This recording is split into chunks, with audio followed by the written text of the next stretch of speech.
ईश्वर ने हमें ऐसा तरीका दे दिया है कि जो कोई नहीं कर सकता वो हम कर सकते हैं।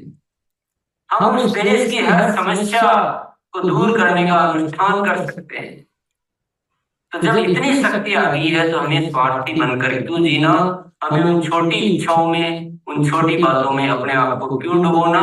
सोचिए, ख्याल कीजिए, जो एक शख्स इस देश की आजादी के लिए अपनी जान तक कुर्बान कर सकता है, क्या हम अपनी उन तुच्छ इच्छाओं का त्याग नहीं कर सकते? क्या हम उन गलत आदतों का त्याग नहीं कर सकते?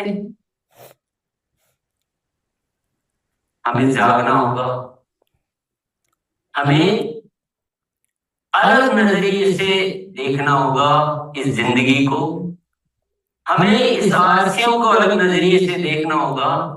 ये कोई पेट भरने का साधन नहीं, ये दो पैसे कमाने का साधन नहीं, ये नए भारत के निर्माण का एक अस्त्र है। और इससे कम सोचना, मैं कहूंगा, वह एक गुनाही। और ऊपर वाले ने क्या व्यवस्था की है? ऊपर वाले ने दोहरा व्यवस्था की है। ऊपर वाला कहता है कि तुम अपने जीवन की आवश्यकताओं की चिंता मत करो, तुम उनको भूल जाओ, तुम सिर्फ नए भारत के निर्माण की चिंता करो। मैंने तुमको एक ऐसा सिस्टम दिया है कि तुम्हारी आवश्यकताएं अपने आप पूर्ति हो जाएगी।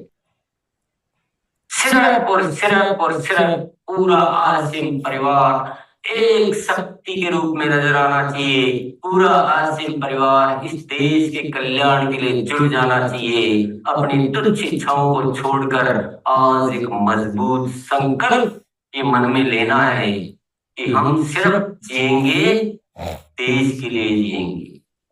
आपके प्रयासों से ये हो सकता है, आपके माध्यम से इस धरती पर कुछ अद्भुत घटना हो सकती है।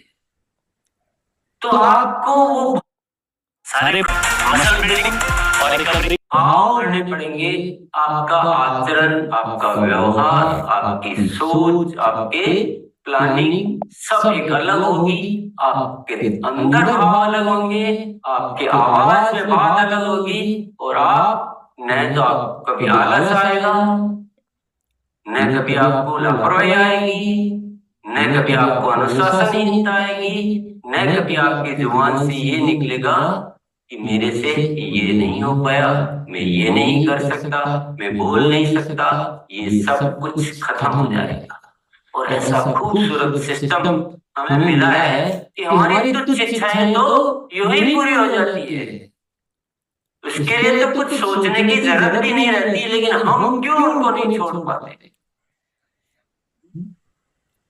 ये एक बहुत बड़ा चैलेंज है। आज हम सब साथियों का हृदय परिवर्तन नहीं होता है तो मेरा न बोलना सार्थक है, न आपका सुनना सार्थक है, न हमारा जीना सार्थक है। कुछ सार्थक नहीं है। और ये आजादी के पर्व की तो हम बात करने के लायक भी नहीं है। हमें भारत माता के जय बोलने के हम लायक भी नहीं, क्योंकि ऊपर वाला कहता है तू क्या जय बोल रहा है, तू तो अपने पड़ोसी के भी बारे में नहीं सोच रहा और तो भारत माता की जय बोल रहा है।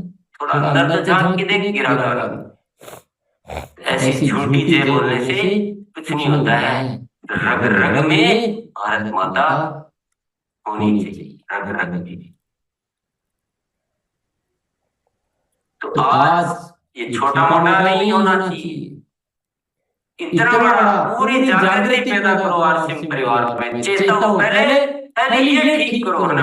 हम ऊपर की चीजें ठीक करने में लगे हुए हैं, हमारा बेसिक ठीक नहीं करेंगे तो ऊपर से कुछ ठीक नहीं हो पाएगा। पूरे जगत में, पूरे आरसीएम परिवार के एक साथी में ये मैसेज जाना चाहिए कि हमको आरसीएम क्यों मिला, हमें आरसीएम में आकर क्या करना है। एक ऐसा मजबूत संगठन बनाइए जो ये देश में जाना जाना चाहिए कि ये कोई एक राष्ट्रीय स्तर का अभियान है।